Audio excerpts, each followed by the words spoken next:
okay? I'm going to give you the 5 things I would do, or I would tell my, brand new RV purchasing self to do if I could go back in time, 3 years kind of deal. All right. Now, as I tell you this, I've done all of these things, but some of them's taken me 3 years to get to. All right. And I wish I'd done them right off the bat. Only one thing on this list is something that I had the sense to do before going on our first trip, and actually it wasn't my idea, it was my wife's. Okay, we'll just start off right with that. Get a spare tire. RVs today just don't come with spare tires. That's all there is to it. And my wife said right off the bat, I'm not going anywhere. I'm not going to drive 500 miles away from here without a spare tire. Well, I kind of thought that was a reasonable request. So we did. We got a spare tire the first thing we did, and we had a spare tire before we did our first trip.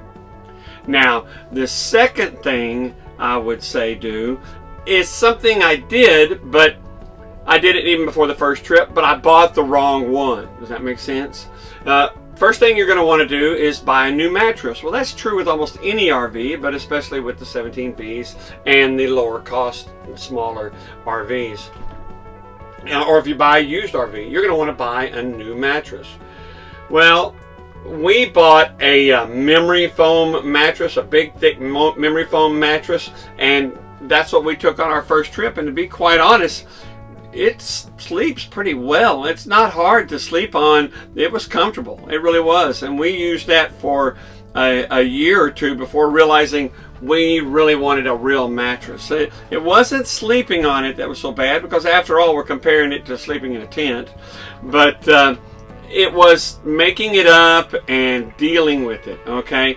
Anytime you make it up with say a fitted sheet, it pulls the corners all up. It's all real weird, and during the night the sheets come off and start traveling around and doing things. Next thing you know, you're sleeping on that bare rubber mattress. Nobody wants to do that. It was comfortable, but it got weird, and after a couple of years or so, we got the mattress that you can see on our video about it, okay? The next thing is something we got about the third trip we took, and we didn't really buy it. My son said, hey, you need one of these things, and he picked us out one and bought it for us, and that's the backup camera.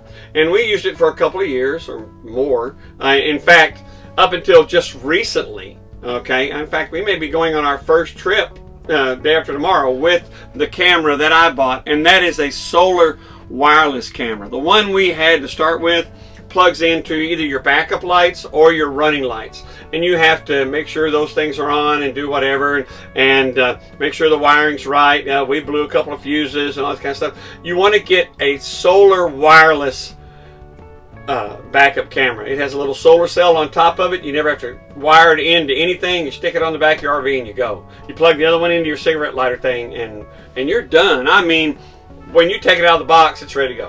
And there's not much to it, and I highly recommend getting a backup camera as quickly as possible. But when you do, get the new technology. Everybody makes them. I'll give you a link, but there's several makers of them, of the solar wireless backup cameras. I highly recommend that. That's taken us 3 years to get what we really needed. The fourth thing now we're already on is the stabilizer jacks. If you have an entry-level RV, you probably are aware of the fact that if you're just resting the front end on the tongue jack whenever you're camping, that the RV kind of wobbles a little bit, okay, and shakes, and that's easily remedied with something like this. These jacks are easy to install, and they come with a wrench like this, as well as just about anything you need to install these things. Okay, they've got the sockets that you need. They've got the screws you need. It even comes with the drill bit you need to drill into the frame. It's easy to install and works quite well. If you want to use your own device like this, I mean, that makes it even easier.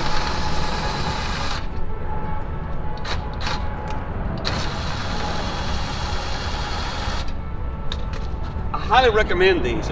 And we got those about 2 years into it, and boy, are we glad we did.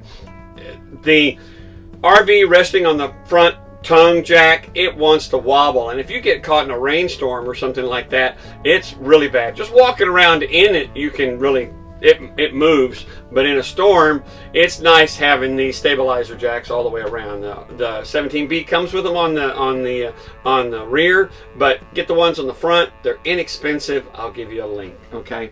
And then the fifth thing would be the battery disconnect switch. I think this is important. I think it's one of the most important things you can get. If you forget and don't turn off your battery disconnect switch, your batteries will be dead as a doornail in a couple of days, and that's not good for them. It's actually destructive to let them run down all the way. But not only that, your stuff won't work until you charge it back up. Now, there are dozens of other things that we did, and I would highly recommend you doing, but these are the first 5 that I would tell somebody to do either before you go out on your first trip or as quickly as possible, okay? And there's a lot more there, like a power tongue jack, propane gauges, air vent covers. Those are pretty nice, but that's it. See, I told you this was going to be a short video. I will put back up on the screen the 5 things that if I were doing it all over again, I would get right off the bat. I would get immediately, probably even before my first trip. I would get these 5 things, okay? So anyway, there'll also be links to them in the where you can get them in the comments. Thank you very much, you guys. If you found anything useful with this video, be sure to hit the subscribe, like, and that bell, so you'll be notified when I give you any more bits of wisdom like this, and we've got some coming up. So with that, we're going to hit the road in a couple of days, do some fishing, do some traveling, who knows what, and you know, in a way, you're coming along with us. So thank you very much. We'll see you later.